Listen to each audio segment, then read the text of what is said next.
Hello. This is Dr. Rudabaugh. This is the second video for Chapter 10. I did want to remind you, all of these topics that I'm covering out of the outline in the online book, I have a nice video for Chapter 10, and I have a number of videos for Chapter 11.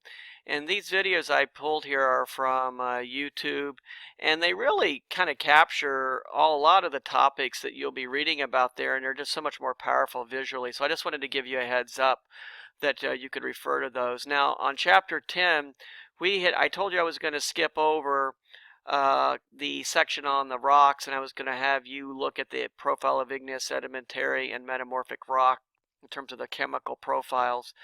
I wanted to look at the structure of the Earth, and this really outlines what the Earth is made of: outer core and a mantle, and the very thin little sheet of skin called the crust.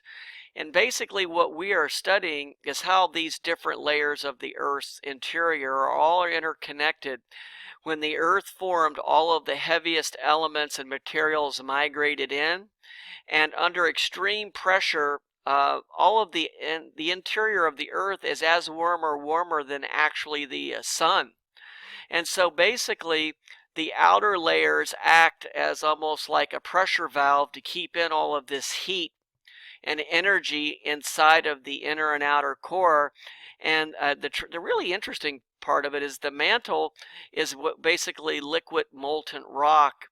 And then the mantle is obviously extremely hot, and this is what we see when a volcano erupting. We see its material from the mantle that's breaking up through the crust, but there's a crazy amount of energy stored in the layers underneath the layer that we sit on the crust. And we will effectively see, when we look at pictures, it's the energy of the mantle and the outer core with all of this heat and pressure stored inside of the Earth that effectively it sets into motion all the action on the Earth's crust where we sit, and so much of the modern geology that we study today. So they give you a background here on basically a nice little concept of how does the interior of the Earth look. And you can see we sit on the crust, and there's a continental crust and there's an oceanic crust. Oceanic crust are not as big in volume, but they're heavier and denser. Continental crust are made up also of different rocks than oceanic crust, and this is where you'll learn this in this section on the different types of rocks, on granitic versus sedimentary and metamorphic rocks. And this part of the Earth that is solid on the Earth's crust with the top part of the mantle is called the lithosphere. But then the lithosphere sits and floats on the upper mantle, which is actually the sort of like the semi-molten rock that's been melting because of high heat. So effectively, this will become more relevant to you when we start talking about plate tectonics and this whole idea that the Earth's crust and the lithosphere where we sit is actually floating. And when things float like a boat, they can tend to move, and that obviously come into play here with maybe the most important topic in the whole section on Chapter 10 is plate tectonics, and this whole idea that the Earth has been set adrift and the Earth's crust is constantly in a state of motion. It started in the early 19th and 20th centuries, where we had some scientists that actually posed an idea that the continents look like they fit together like a piece of a puzzle. Many of you have looked on a globe before and thought that maybe Africa and South America fit together like a puzzle, like when you were a kid. Well, you weren't the only one who thought that. Alfred Wegener was a German climatologist, and he actually posed the exact same theory.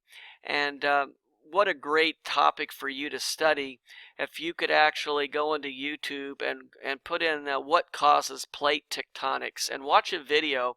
Or you could put in, who was Alfred Wegener?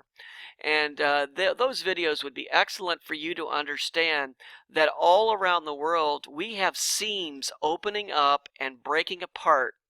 And basically, the Earth's crust is set into motion along different types of boundaries, and effectively, the oceans and the continents that we set on are in fact moving.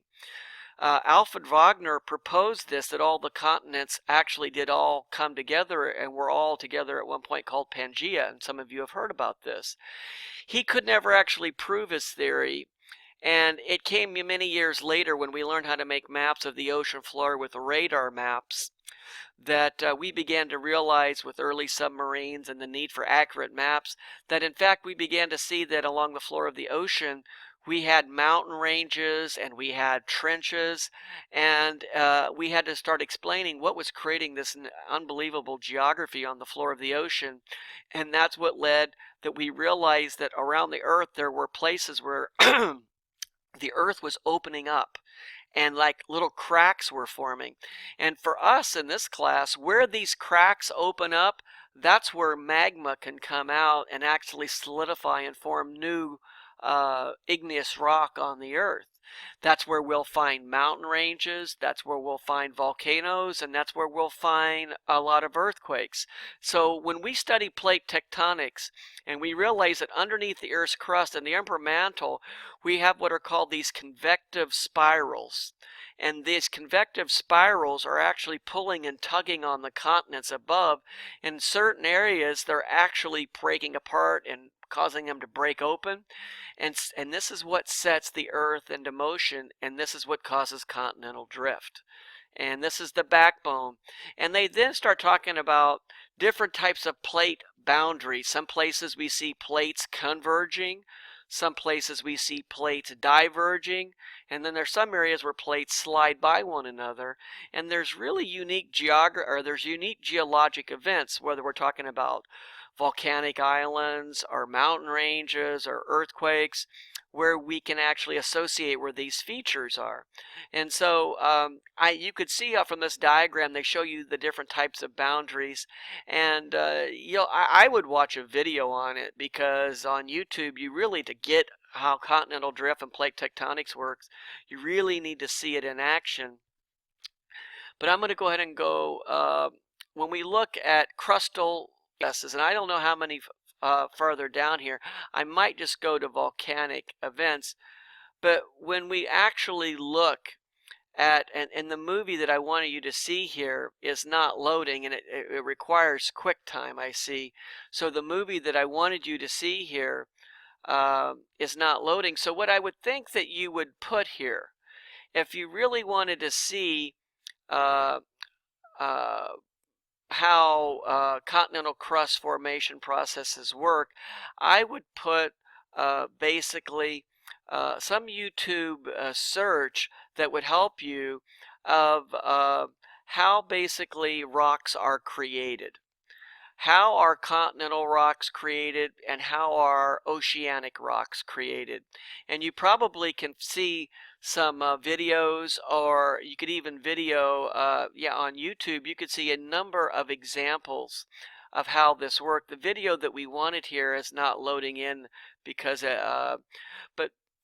this really was designed to show you on the ocean floor how the ocean floor opens up.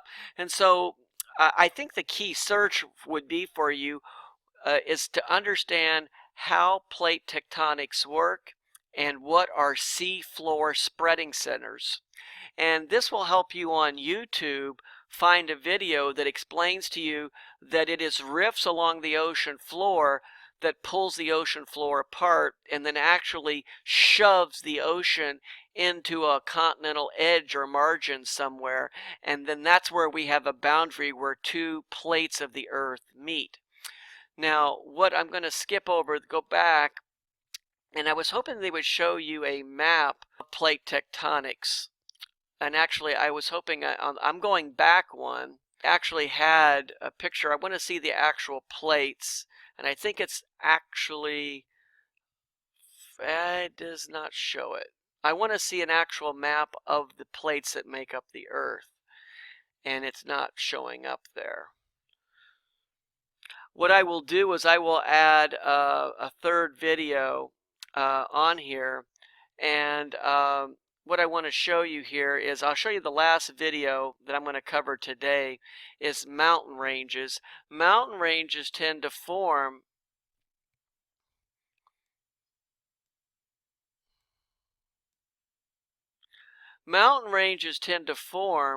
where we find continental plates and oceanic plates often colliding. Now what I need to show you is the actual boundaries of the tectonic plates. But they have these letters here because these letters are associated with where the mountainous regions of the world are. And effectively around the world today, anywhere where we see mountain ranges forming, those are often where we see plates colliding in a convergent way, where we're having like a collision, like you see right here. So mountain ranges often pop up where we have two tectonic plates coming together and they fold up and roll over the top of one another, and it's this folding and rolling action that causes the landmass to build up. And that's why when you look at certain mountains, if you've ever been around mountain ranges, you will actually see these fold sometimes in the mountain ranges themselves. So I want to stop there because we're really looking at a map that I need to show you, and I probably will add a video 3 showing you the tectonic plates. And they show you here some volcanic or some mountain ranges that occur along the edge of South America, the edge of North America, the Himalayas here, and Asia. And well, I'll try to explain some of these mountain ranges and how they formed. But if you'll notice here on this diagram, if you'll look here, you could almost see where the tectonic boundaries are by what we call our mid-oceanic ridges. And this is what we learned in the 1960s, that we actually map that there's these mountain ranges that are opening up along the floor of the ocean, and these are the areas that we see are what are called divergent plate boundaries, and that's where we see the ocean splitting apart, and that's what causes at one point South America, Africa, North America, and Asia were all along this boundary here along what we call the Mid-Atlantic Ridge. And for millions of years, the Mid-Atlantic Ridge has been pushing the continents out and away from one another. So the Atlantic Ocean is actually getting larger over time. So like during the time of the dinosaurs, or early in the area of the dinosaurs, Alfred Wagner would have a question as why could I find a fossil of the same species of dinosaur in South and North America and find the same species of dinosaur in Europe and Africa? And he would have this question is how could they cross an ocean? Well, the reality is that Alfred Wagner actually realized that maybe the dinosaur didn't have to be a good swimmer, as if you look at the outline of the continents, look at the way South America fits into the contours of Africa, that all the continents actually were fitting together like a jigsaw puzzle, and they were all together. And the reason why you could find maybe an Allosaurus dinosaur in what is today the United States and Europe is maybe they weren't crossing an ocean, is maybe they could walk from one continent to the other. Now I'm going to stop it right there because I really want to show you that map, and I'll add a third video for section or chapter 10 because I do think it will help you.